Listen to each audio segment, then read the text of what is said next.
तो हेलो मित्रों, कैसे हो आप सभी। उम्मीद करता हूँ आप सभी एकदम ठीक होगे, सभी एकदम मौज मस्त होगे। तो गाइज मैं बता दूं, आज का एपिसोड सच्ची में एकदम चुम्मेश्वरी होने वाला है। तो गाइज बिना एक भी पार्ट को मिस किए एपिसोड को एंड तक जरूर ही देखना। और जो भी चैनल पर नया है या जिसने भी अभी तक चैनल को सब्सक्राइब नहीं कर रखा है, प्लीज चैनल को सब्सक्राइब करके बेल आइकन को ऑल पे सेट कर लेना, जिससे मेरे न्यू एपिसोड न्यू अपडेट्स का नोटिफिकेशन आप लोगों को पहले से पहले मिलता रहे गाइज। तो गाइज बिना टाइम फोड़े सीधे बढ़ते अपने एपिसोड की तरफ। एपिसोड की स्टार्टिंग में हमें ऑर्थर के पास्ट लाइफ यानी किंग ग्रे का सीन दिखाया जाता है, जहां किंग ग्रे के कुछ बंदे एक बंदे से बोल रहे होते हैं, एक सेवक होने के बावजूद तुम्हारी इतनी हिम्मत, तुम हमारे महाराज पर अटैक करने की कोशिश करो, इसकी सजा तो एक ही है, तुम्हारा सर कलम कर दिया जाए। लेकिन चलो फिर भी हमारी काउंसिल तुम पर और तुम्हारे परिवार पर रहम दिखाती है और तुम्हें और तुम्हारे परिवार को वापस तुम्हारे देश भेज दिया जाएगा। फिर देखते हैं कि वो लोग तुम्हें क्या सजा देते हैं। हम देखते हैं जिसने किंग ग्रे पर अटैक करने की कोशिश की होती है, उसकी फैमिली भी यहाँ मौजूद होती है एंड वो काफी डर रहे होते हैं। तब ये अटैक करने वाला बंदा बोलता है, किंग ग्रे पर अटैक करने की कोशिश मैंने की थी, इससे मेरे परिवार का कोई भी लेना देना नहीं है, तो प्लीज इन्हें माफ कर दिया जाए, ये मेरे अकेले का जुर्म है और अगर हम हमारे घर पहुंच भी गए तो भी वहाँ हमें मौत से भी बदतर सजा मिलेगी और मैं नहीं चाहता कि मेरा परिवार ऐसा कुछ झेले। प्लीज किंग ग्रे रहम दिखाइए, ये पूरी गलती मेरी थी, इससे मेरे परिवार का कोई लेना देना नहीं है, आप मुझे जो सजा देंगे वो मुझे मंजूर है, लेकिन प्लीज मेरे परिवार को बख्श दीजिए, मैं नहीं चाहता कि वो तकलीफ झेले, प्लीज किंग ग्रे रहम दिखाइए हम पर। अभी काउंसिल के मेंबर बोलने लगते हैं, अपनी हद में रहो मुजरिम, महाराज वो रोशनी है जो कि दूसरों को रोशन करते हैं, तुम्हें क्या लगता है इस छोटे मामले में वो अपनी राय देंगे। लेकिन इतने में ही हमें देखने को मिलता है किंग ग्रे ने इस बंदे की फैमिली को अपने हाथों से ही टपका दिया होता है। हम देखते हैं इस चीज को देखकर तो काउंसिल के मेंबर्स भी एकदम हिल जाते हैं। वो लोग बोल रहे होते हैं, क्या महाराज ने इस मामले को अपने हाथों में ले लिया है। नहीं रुको, महाराज ने तो इस पर और उसकी फैमिली पर रहम दिखाया है, जो तकलीफ इसको इसके नेशन में जाकर मिलने वाली थी उससे इन्होंने एक ही बार में आजाद कर दिया है। हम देखते हैं इस चीज से वो अटैक करने वाला बंदा भी किंग ग्रे का शुक्रिया करने लगता है। वेल उसको भी दुख है क्योंकि उसका परिवार उसके आंखों के सामने ही टपका दिया गया है, बट गलती उसकी थी एंड उसे भी पता है कि अगला नंबर उसी का होने वाला है। हम देखते हैं किंग ग्रे भी उसकी तरफ देख रहे होते हैं एंड वो कुछ बोलने की कोशिश भी करते हैं, बट वो क्या बोलते हैं ये हम लोगों को नहीं बताया जाता। तभी हमारा सीन शिफ्ट होकर प्रेजेंट में आ जाता है, जहां हम लोगों को पता चलता है कि ऑर्थर अब 4 साल का हो चुका है एंड उसके डैड उसकी ट्रेनिंग करवा रहे होते हैं। हमें देखने को मिलता है उसके डैड उसे एक हैंड आर्मर दे रहे होते हैं, लेकिन ऑर्थर तो मात्र अपनी लकड़ी की स्वॉर्ड से ही लड़ने के लिए एकदम तैयार होता है। हम देखते हैं इस चीज को देखकर तो उसके डैड भी एकदम हिले हुए होते हैं। ऑर्थर अपने मन में सोच रहा होता है, वेल इस बॉडी के साथ अगर मैं इस टाइप का कोई हथियार यूज करूंगा तो ये तो मुझे मेरे दुश्मन के करीब जाने से पहले ही मरवा देगा। हम देखते हैं इसी चीज को सोचते सोचते ऑर्थर एंड उसके डैड की ट्रेनिंग अब स्टार्ट हो चुकी होती है। हमें देखने को मिलता है ऑर्थर काफी बढ़िया परफॉर्म कर रहा होता है। वहीं रेनॉल्ड जिस लकड़ी के टुकड़े से ऑर्थर से फाइट कर रहा होता है, उस लकड़ी के टुकड़े पर माना की एक लेयर लगा देता है और बोलता है, तो ऑर्थर अब मुझे दिखाओ कि अगर तुम बाई चांस इस तरीके की किसी सिचुएशन में फंस जाते हो तो कैसे बाहर निकलोगे। हम ऑर्थर को देखते हैं, वो भी अपनी लकड़ी की स्वॉर्ड में माना की एक लेयर लगा देता है और रेनॉल्ड की तरफ बढ़ने लगता है। हम रेनॉल्ड को देखते हैं, वो अपने मन में सोच रहा होता है कि भाई ये कैसे हो सकता है, अभी तो मेरा बच्चा सिर्फ 4 साल का ही है लेकिन फिर भी इतना टैलेंटेड। लेकिन हम देखते हैं इतने में ही ऑर्थर अटैक करके रेनॉल्ड की माना से लेयर वाली छड़ी को एकदम तोड़ के रख देता है। हमें देखने को मिलता है रेनॉल्ड भी एकदम हक्का बक्का रहता है। वहीं ऑर्थर बोल रहा होता है, तो कैसा लगा डैडी। अभी हमारा सीन शिफ्ट हो जाता है। हमें देखने को मिलता है रेनॉल्ड अपनी वाइफ एलिस से बोल रहा होता है, मुझे लगता है ऑर्थर को एक प्रॉपर टीचर की जरूरत है। तभी एलिस बोलती है, नहीं तुमने कहा था कि तुम ऑर्थर को अच्छे से ट्रेन कर लोगे, फिर क्या प्रॉब्लम है। अभी रेनॉल्ड बोलते हैं, वेल प्लान तो कुछ ऐसा ही था, लेकिन हमारा बच्चा ऑर्थर कुछ ज्यादा ही टैलेंटेड है, उसे एक बढ़िया मेंटोर की जरूरत है। एलिस बोलती है, वेल अगर ऐसी बात है तो मैं इसे मैजिक सिखा सकती हूँ। तभी रेनॉल्ड बोलते हैं, तुम्हारा मैजिक एक स्पेशल केस है, अभी के लिए इसे साइड में रखते हैं। देखो इसने मेरी माना की लेयर वाली छड़ी को पत्ते की तरह काट के रख दिया, जबकि ये सिर्फ 4 साल का है। मैं जो भी कर रहा हूँ इसके भले के लिए ही कर रहा हूँ। लेकिन हम एलिस को देखते हैं, वो तो अपने बच्चे को अपने से दूर जाने ही नहीं देना चाह रही होती। वो बोलती है, नहीं मैं अपने प्यारे छोटे ऑर्थर को अपने से दूर बिल्कुल भी जाने नहीं दूंगी। रेनॉल्ड बोलते हैं, वेल मैं इसके फ्यूचर के बारे में सोच रहा हूँ। तभी एलिस बोलती है, फ्यूचर की बनाओ बत्ती अब डालो अपने पिछवाड़े में, क्या तुम्हें हमारे बच्चे से बिल्कुल भी प्यार नहीं है। रेनॉल्ड बोलता है, ऑफ कोर्स मैं अपने बच्चे से पूरी दुनिया में सबसे ज्यादा प्यार करता हूँ। तभी एलिस बोलती है, तो फिर जैसा चलना है वैसा चलने दो ना।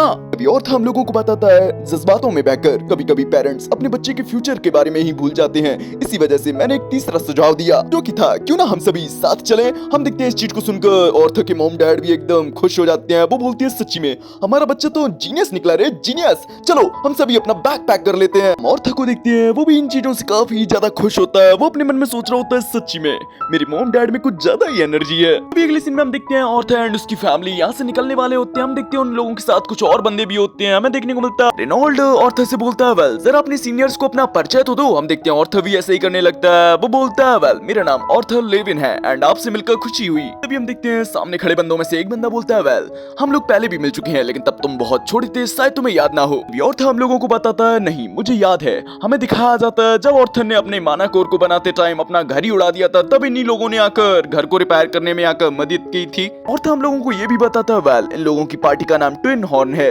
जिसके साथ मिलकर मेरे मॉम डैड पहले काम भी किया करते थे। अभी हम देखते हैं ये लाल बालों वाला बंदा ऑर्था को अपना इंट्रोडक्शन देता है। वो बताता है वेल मेरा नाम है एडम क्रंच। लेकिन हमें देखने को मिलता है एडम का इंट्रोडक्शन कंप्लीट हो पाता उससे पहले एक लड़की आकर ऑर्था को अपने अरमानों से चिपका लेती है एंड बोलती है वेल मेरा नाम है एंजेलिया रोज और जरा देखो तो इस छुटकू को, ये कितने कम टाइम में इतना प्यारा और क्यूट बन चुका है। तभी हमें तीसरे बंदे का इंट्रोडक्शन कराया जाता है जो कि अपने बारे में बताता है वेल मेरा नाम है डार्देन वॉल्कर एंड ये बोलती है वो ऑर्था के साथ हाई फाई भी करता है। हम देखते हैं ऑर्था भी उसके साथ हाई फाई करता है। तभी ऑर्था की नजर एक और लड़की की तरफ जाती है जो कि काफी शांति से ऑर्थरी को देख रही होती है। लेकिन तभी रोज बताती है वेल इसका नाम है जैस्मिन फ्लेमस्वर्थ। तभी हम देखते हैं एक और लड़की ऑर्था को अपना इंट्रोडक्शन देती है। वो बताती है वेल मेरा नाम है हेलन शार्प एंड तुम्हारे साथ सफर करने में काफी मजा आएगा ऑर्था। तभी अगले सीन में हमें देखने को मिलता है इतनी सारी इंट्रोडक्शन होने के बाद फाइनली इन लोगों का सफर अब शुरू हो चुका होता है एंड एलिज ऑर्था से पूछ रही होती है वेल ऑर्था तुम अपनी पहली ट्रिप के लिए एक्साइटेड हो। हम ऑर्था को देखते हैं वो भी काफी एक्साइटेड होता है एंड हाँ बोलता है। हम देखते हैं वो अपने मन में सोच रहा होता है वेल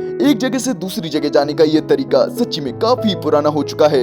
मेरी पिछली जिंदगी के मुकाबले तो ये कुछ भी नहीं। हमें ऑर्था की पिछली जिंदगी का एक छोटा सा सीन भी दिखाया जाता है जहाँ काफी बड़ी बड़ी शिप्स सिटी में गश्त लगा रही होती हैं। लेकिन वही हम प्रेजेंट टाइम में देखते हैं ऑर्था हम लोगों को बता रहा होता है चाहे कुछ भी हो लेकिन मेरी ये लाइफ इतनी भी बुरी नहीं है। तभी हमारा सीन शिफ्ट होकर हमें दिखाया जाता है ये सभी अब एक जगह रुककर छोटा सा ब्रेक ले रहे होते हैं। ऑर्था हम लोगों को बताता है वेल अभी के लिए हम लोग शेरस सिटी की तरफ बढ़ रहे हैं और सच में मैं वहाँ के नजारे को देखने के लिए काफी ज्यादा एक्साइटेड था। लेकिन उससे पहले हमारे सामने एक मुसीबत आ गई जो कि थे काफी सारे खूंखार जंगली वुल्फ मॉन्स्टर। लेकिन हमें देखने को मिलता है ऑर्था के साथ आए उसके सभी सीनियर्स काफी आराम से एकदम बेहतरीन तरीके से वुल्फ मॉन्स्टर को ठिकाने लगाने लगते हैं। ऑर्था हम लोगों को बताता है वेल इन लोगों की फाइट्स को देखते हुए लगता है एडम हेलन और जैस्मिन ये तीनों ही आगमेंटर्स हैं और एंजेलिया और डार्देन कॉन्ज्यूरर्स हैं। उनकी मूवमेंट सच में काफी अच्छी है। मुझे भी जल्द से जल्द वैसा बनना है। हमें देखने को मिलता है अब देखते ही देखते रात भी हो चुकी होती है एंड दिन में जो इन लोगों ने वुल्फ मॉन्स्टर को ठिकाने लगाया था उन्हीं वुल्फ मॉन्स्टर को ये लोग पका कर खा रहे होते हैं एंड मजे कर रहे होते हैं। ऑर्था के डैड भी ऑर्था से बोल रहे होते हैं वेल दबा कर खाना, खाने की कोई कमी नहीं है। लेकिन हम देखते हैं ऑर्था की मॉम एलिस तो काफी ज्यादा थोड़ा खाती है। ऑर्था पूछता है मॉम क्या हुआ। तभी ऑर्था की मॉम बोलती है वेल मेरा इतने में ही पेट भर गया। ऑर्था को देखते हैं उसे कुछ गड़बड़ लग रही होती है लेकिन अभी की सिचुएशन को देखते हुए वो इस चीज को इग्नोर कर देता है। तभी एलिस रेनॉल्ड से बोलती है हनी तुम्हारे हाथ में तो चोट लगी हुई है। रेनॉल्ड भी बोलता है वेल मैंने तो इस पर ध्यान ही नहीं दिया। हम देखते हैं एलिस उसकी चोट पर हील करने जा रही होती है लेकिन तभी रेनॉल्ड और एलिस के सभी पार्टी मेंबर्स इन लोगों को चारों तरफ से कवर कर लेते हैं कि कोई इन्हें ऐसा करते हुए देख ना ले। हमें देखने को मिलता है और तभी ये सभी चीजें देख रहा होता है एंड वो हम लोगों को बताता है मेरी मॉम एलिस हीलिंग पावर वाली एक खास किस्म की मेज है जिसे एमिटर कहा जाता है। उनकी स्किल इतनी रेयर और खास है कि इसे सबके सामने यूज करना बिल्कुल भी ठीक नहीं तो उन्हें निशाना भी बनाया जा सकता है। मेरे मॉम डैड के मेरे पुराने विलेज में रहने की भी यही वजह थी ताकि वो लोग वहाँ पर चुप कर रह सकें। हमें देखने को मिलता है एलिस ने देखते ही देखते रेनॉल्ड की सभी चोटों को एकदम ठीक कर दिया होता है। तभी अगले सीन में हम देखते हैं एडम रेनॉल्ड के पास आया होता है बोल रहा होता है तो रेनॉल्ड वेल मेरे को सोने से पहले थोड़ी एक्सरसाइज करने की आदत है। देखो बुरा तो नहीं लगेगा अगर मैं ऑर्थर को अपने साथ एक्सरसाइज करने के लिए ले जाऊं, इससे उसकी हल्की फुल्की ट्रेनिंग भी हो जाएगी। हम देखते हैं ऑर्थर तो एकदम हिला हुआ होता है, वहीं रेनॉल्ड ने तो परमिशन दे दी होती है। हम देखते हैं एडम एंड ऑर्थर एक दूसरे के आमने सामने होते हैं। ऑर्थर अपने मन में सोच रहा होता है वेल इन लोगों की शक्लों को देखते हुए लग तो रहा है कि इन लोगों को मेरी अब भी चिंता है, लेकिन क्या ये लोग भूल चुके हैं कि मैं अब भी 4 साल का ही बच्चा हूँ। लेकिन क्या ही कर सकते हैं, ये बात भी सच है कि मुझे ताकतवर तो बनना ही है और इसके लिए मुझे ट्रेनिंग तो करनी ही पड़ेगी। हम एडम को देखते हैं, वो अपने स्पीयर पे एक माना की लेयर लगा देता है और बोलता है तो बच्चे मुझे दिखाओ कि आखिर तुम में कितना दम है। हम मई ऑर्थर को देखते हैं, वो भी फाइट के लिए एकदम तैयार होता है एंड वो अपने मन में सोच रहा होता है वेल मैं भी ये देखना चाहता हूँ कि आखिर मैंने अब तक कितनी प्रोग्रेस कर ली है। ये बोलते वो अपनी लकड़ी की स्वॉर्ड पर माना की एक लेयर बना देता है, साथ ही साथ वो अपने बाकी बचे माना को अपने पैरों पर फोकस करने लगता है। मैडम को देखते हैं, वो भी इस चीज को देखकर एकदम हिले जाता है है कि एक 4 साल का बच्चा आखिर ये कैसे कर सकता है। लेकिन जितनी देर में वो सोच रहा होता है उससे भी कम टाइम में ऑर्थर उसके काफी नजदीक आ जाता है, जिसको देखकर तो एकदम एडम भी हिल जाता है। हम देखते हैं वो ऑर्थर पे अटैक करने ही वाला होता है, लेकिन ऑर्थर अपनी लाइटनिंग स्पीड का यूज करते हुए वो एडम के पीछे आ जाता है, जिसको देखकर तो एडम भी एकदम हिला हुआ होता है। हमें देखने को मिलता है उन दोनों के दरमियान अब काफी बेहतरीन फाइट चलने लगती है। हमें देखने को मिलता है दोनों में से कोई भी पीछे हटने का नाम नहीं ले रहा होता, लेकिन तभी हम देखते हैं एडम अपनी फुल पावर का यूज करने लगता है, जिसके प्रेशर से ही ऑर्थर तो काफी दूर गिरने लगता है। हम देखते हैं ऑर्थर की मॉम को ऑर्थर की काफी चिंता हो रही होती है, लेकिन एंजेलिया ने अपने मैजिक का यूज करते हुए ऑर्थर को नीचे गिरने से बचा लिया होता है। ऑर्थर अपने मन में सोच रहा होता है वेल मेरा ये शरीर काफी ज्यादा हल्का है, इसी वजह से हार गया, नहीं तो मैं किसी भी कीमत पर नहीं हारता।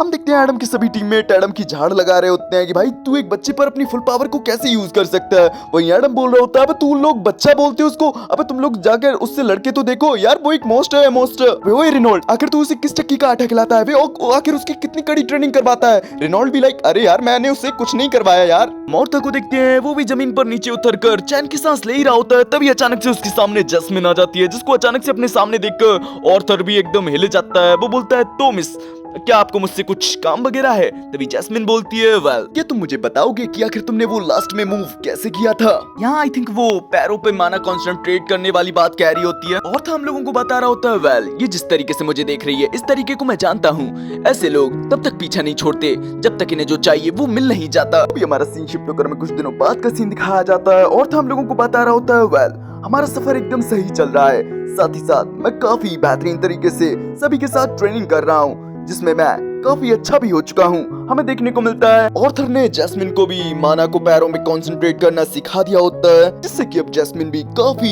तेज एंड बेहतरीन तरीके से दौड़ना सीख चुकी होती है। ऑर्थर हम लोगों को बता रहा होता है वेल सफर तो हमारा काफी अच्छे से चल रहा है, लेकिन इसी सफर के दौरान मेरे संग कुछ ऐसा भी हुआ जिसकी मुझे उम्मीद नहीं थी। जैस्मिन ने ऑर्थर को एक गिफ्ट दिया होता है, ये बोलती हुई कि वेल आज तुम्हारा बर्थडे है ना, और मैं तुम्हें शुक्रिया अदा भी करना चाहती थी मुझे सिखाने के लिए। ऑर्थर को देखते हैं वो अपने मन में सोच रहा होता है वेल इस जैसी शांत रहने वाली लड़की मेरे को एक गिफ्ट दे रही है, साथ ही साथ मेरे से बात करने के बहाने ढूंढ रही है, लगता है ये मेरे को पसंद करने लगी है।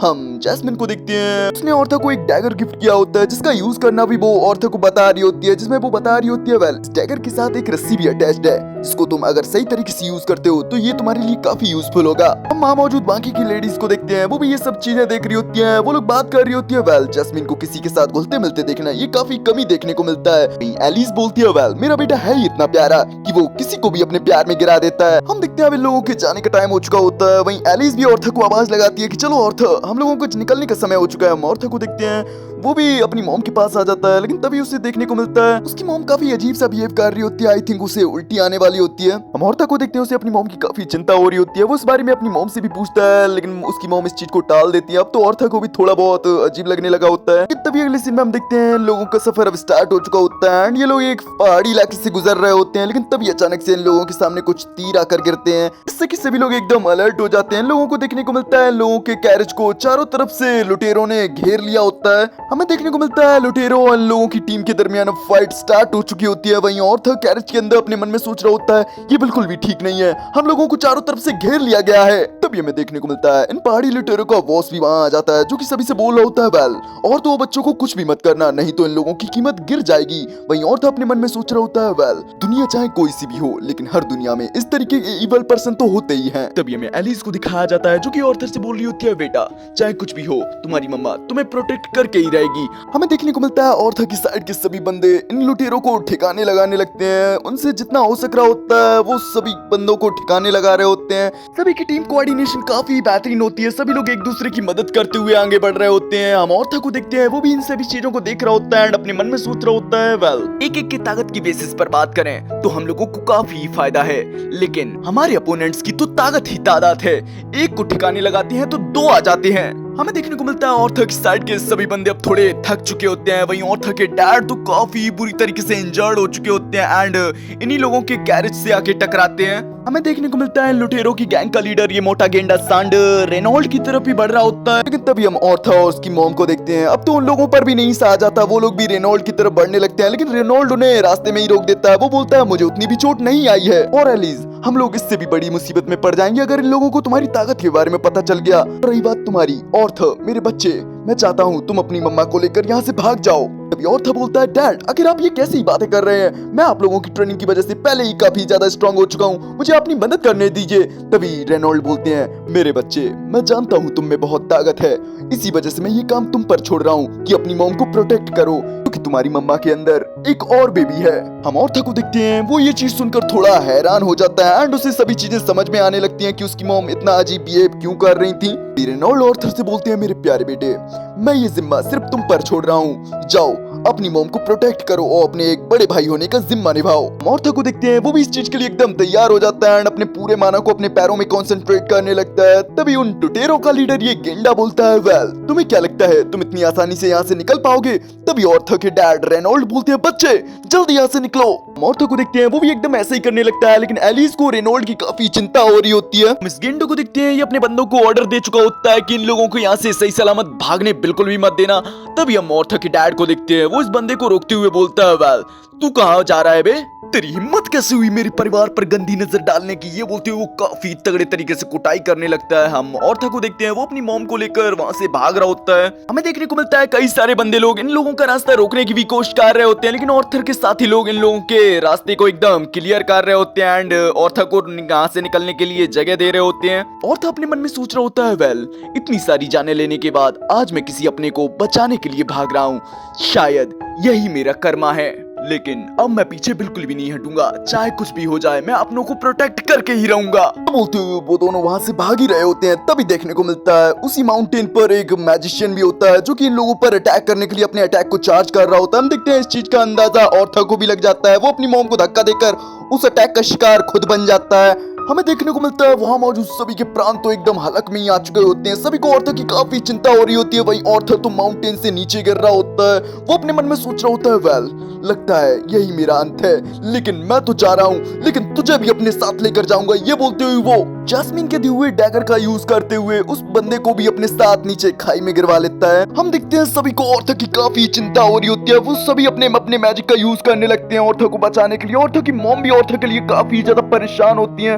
वही हम ऑर्थ को देखते हैं, वो अपने मन में सोच रहा होता है, ये फीलिंग क्या है? मैंने अपनी जिंदगी में कुछ भी हासिल नहीं किया है, लेकिन अभी के लिए मैं संतुष्ट महसूस कर रहा हूँ। अब मुझे समझ में आ रहा है कि आखिर वो आदमी मुझसे क्या मांग रहा था और उसकी फैमिली वाले आखिर क्यों रो रहे थे। उस पर्सन की फैमिली के साथ जो हुआ वो उसकी आंखों के सामने हुआ और उस बंदे को भी पता था कि उसके साथ भी यही होगा। इस वजह से शायद वो संतुष्ट था कि उसकी फैमिली उसके पास ही है और वो भी अपनी फैमिली के पास ही जाएगा। वेल अपने परिवार को बचाने के लिए जान की परवाह ना करना, लेकिन उन्हें फिर कभी ना देख पाने के ख्याल से आंसू बहाना। वेल अभी के लिए मुझे खुशी भी महसूस हो रही है और दुख भी महसूस हो रहा है। मैं समझ पा रहा हूँ कि आखिर मेरे साथ क्या हो रहा है। आखिर मैं बड़ा भाई जो बनने वाला था, सच्ची में जब मैं बड़ा भाई बन जाता तो मुझे काफी खुशी होती। हमें देखने को मिलता है ऑर्थ ये सोचते हुए काफी ज्यादा रोते हुए वो माउंटेन से नीचे गिर जाता है। हमें देखने को मिलता है माउंटेन के नीचे एक फॉरेस्ट होता है एंड वो उसी में गिर जाता है। हमें देखने को मिलता है ऑर्थ पहले तो बेहोश होता है एंड थोड़ी देर बाद उसे होश आता है। वो अपने मन में सोच रहा होता है, वेल मैं कहाँ हूँ? देखते हैं वो ऐसा सोच ही रहा होता है एंड वो काफी इंजर्ड भी होता है। तभी उसके पास एक काफी बड़ा एक अजीब सा क्रिएचर आ जाता है जो कि आते साथ ही बोलता है, वेल गुड मॉर्निंग ऑर्थ। हम ऑर्थ को देखते हैं, उसकी भी फटके एकदम चौंसठ हो चुकी होती है कि भाई कितने आ गया मैं, भाई कहीं हेल में तो नहीं आ गया। और गाइस इसी बेहतरीन सीन के साथ हो जाता है अपना ये एपिसोड यहीं फिनिश। गाइस मैं एक एक पार्ट को काफी बेहतरीन तरीके से एक्सप्लेन करता हूँ एंड डिटेल में एक्सप्लेन करता हूँ, तो भाई इसी चीज को देखते हुए एक प्यारा सा लाइक ही कर दिया करो यारो। तुम लोग देखते हो बट यार लाइक करना भूल जाते हो। भाई एक प्यारा सा लाइक कर दिया करो जिससे मेरे को भी काफी मोटिवेशन मिलता है। साथ ही साथ एक प्यारा सा कमेंट भी कर दिया करो जिससे मेरे को काफी अच्छा लगता है। चलिए गाइस अभी के लिए इतना ही रखते हैं, मिलते हैं किसी नेक्स्ट एपिसोड में। तब तक के लिए बाय बाय, सायोनारा, ख्याल रखिए अपना।